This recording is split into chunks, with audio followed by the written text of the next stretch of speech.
So we all know that the best time of day to shoot cinematic epic B-roll is either at sunrise or sunset, but what if you have to shoot during midday gross bright sunlight? How can you make it nice and cinematic? Let's talk about that.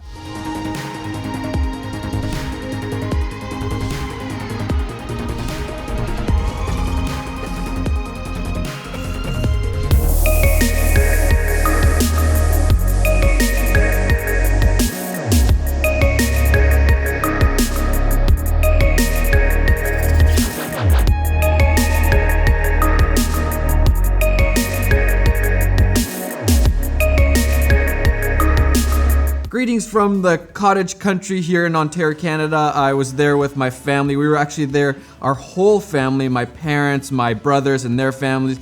We were all there, which is really cool. I don't remember the last time we've all been together in one place, so that was really fun. And it's nice to be back at work, but it's a bit of a gloomy day. It's really nice having this office, but I've realized there's one problem with having the office. So I live about half an hour away from the office, and I try to avoid traffic like it's the plague. I hate driving in traffic, and those of you who have been in Toronto or live in Toronto know there's a lot of traffic here. So what I do is I leave to the office around 9:30 usually, 9:30 to avoid the traffic, and then I'm here till about maybe 2:33, and then I leave back home to again avoid traffic. But the problem with that is that I'm at the office at the worst time of day for filming. It's the brightest, the sun is right above, it's shooting down, it's really hard to work with. And I was thinking about my videos, and I'm thinking, why aren't my videos as cinematic lately? What's missing? And then all of a sudden light bulb went off and I realized it's the lighting. Super bright sunlight, harsh lighting is really hard to work with. It's easy to vlog and get cinematic footage anywhere when it's nice and cloudy or during sunset or sunrise. But when it's midday harsh sunlight, it's a lot tougher and you have to think a lot more about how to get that really nice looking footage. So what can we do to ensure that we still get that cinematic epic B-roll even when the lighting's not that good? And I'm not talking about adding lights or adding reflectors and stuff like that because I just don't have time for that a lot of times. So these are things that you can do at any time. You don't need any extra equipment. You just have to use your brain a little bit. So me and my younger brother Teppo, he's visiting here from Finland. If you missed the live stream, we did a live stream together. You should go watch it. It's all about wedding filmmaking and why it's good for anybody. You should try wedding filmmaking. That's what that live stream is about. So we went and filmed some stuff, and here's some examples of what you can do to drastically make your footage look way better just with some small tweaks and working with the available light in the best way possible. First off, you want a backlight. If it's a harsh light, you want a backlight. You don't want it shining straight in the face. It just doesn't look very good. You can sometimes side light a little bit, but here's a comparison between backlight, side light, and front lighting with a really harsh source. And you can tell how bad the front light looks compared to the backlighting. So rule of thumb, and this is not a hard fast rule, but rule of thumb, if the light is really harsh, you want a backlight, and if it's a soft light, then you want to use that as a key light. So front light or side light, here it's kind of a 45-degree angle. But if it's a really harsh light, I recommend trying to backlight with it. It can actually look really good when you have a harsh light backlighting the person.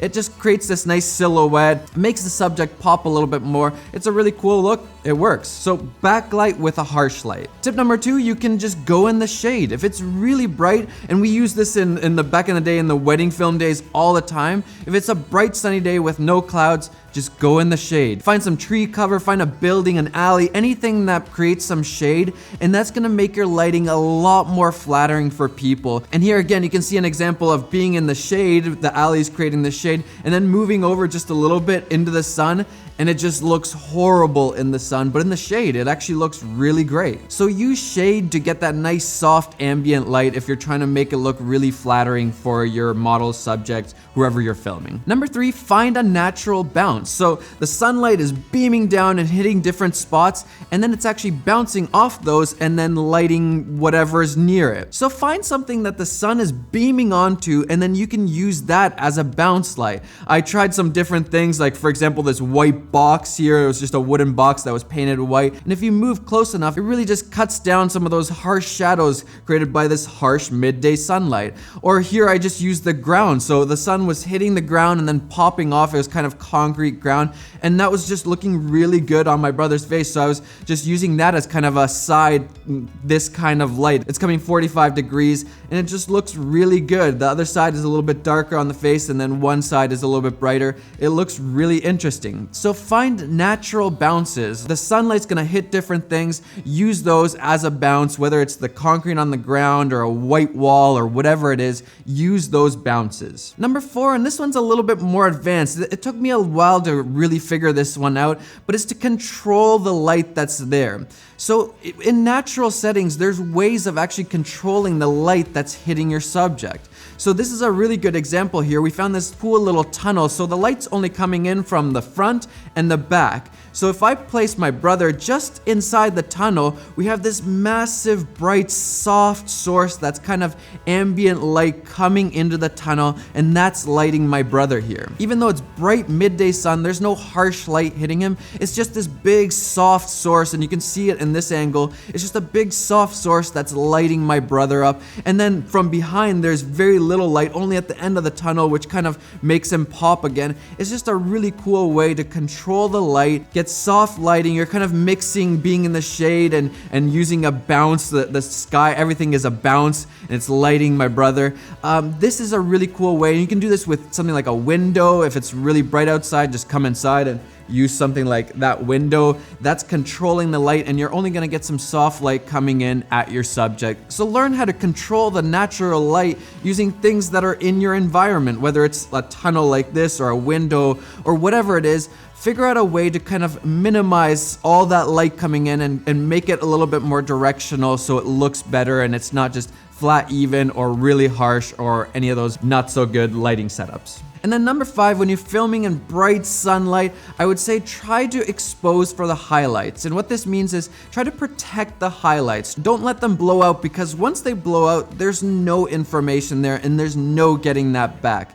But from the shadows, you can pull a little bit more, especially with a denoiser. You can lift the shadows a little bit more and then denoise, and then you're still gonna have some detail in there. But with the highlights, once that overexposes on a digital sensor, it's gone. It's nuclear. And I learned this the hard way. I mean, I've learned this many times, but I feel like I'm pretty good at exposing nowadays, but something happened. I don't know if it just got a little bit brighter after I checked the frame, but I was filming a tutorial and half my face was just white, nuclear, blown out, and there's no getting that back. I was like, please let there be some detail. Nope, no detail there. So try to protect the highlights. Try to expose a little, just below, so there's some detail in the highlights and they're not just blowing out. Now you can't always do this, and if you have the sun in the shot, obviously that's gonna blow out. Don't worry about that, that's okay. But in general, if you can, try to protect the highlights, because digital sensors just aren't very good with the highlight bright areas of the image. They just instantly disappear, you lose all detail. So there we go, that's 5 tips on how to shoot in bright sunny days and still get that epic cinematic looking B-roll or whatever footage you're filming. And you can see it's actually pretty simple. It just takes some thinking, brain power, just think about what's around you, shade, controlling the light, protecting the highlights. All those things are gonna make your footage look way better instead of just filming with the bright sun in your face, just blasting at it, raccoon eyes. It's just not a good look. So use these tips when you're forced to shoot in bright sunny days, midday, you just have to shoot at that time of day. Use these tips and it's gonna go a long way in making your footage look way better. All right, that's it for this one. It's kind of ironic that it's really cloudy today and I'm talking about bright sunny days. This is one of the first cloudy days in a long time actually that we've had. We've just been having pure blue skies, which is awesome, I love it. But again, like we're talking in this video, for shooting it makes things a little bit trickier. And it's funny, when I was shooting weddings back in the day, couples would always be like, oh, it's great, it's a bright blue sunny day, not a cloud in the sky, and then me and my brother would be like, oh, this is the hardest scenario. It's actually way easier to shoot when it's nice, soft, cloudy day, soft lighting all over. You don't really have to even worry about where the light's coming from. It's just like a massive softbox coming from above. So that makes it way easier and way more flattering for the people. But using these techniques, you can still shoot in midday harsh sunlight. All right, that's it for this one. I hope you enjoyed it. Hit that like button, subscribe to the channel, do the little bell thing, and I'll see you guys in the next video. Bye.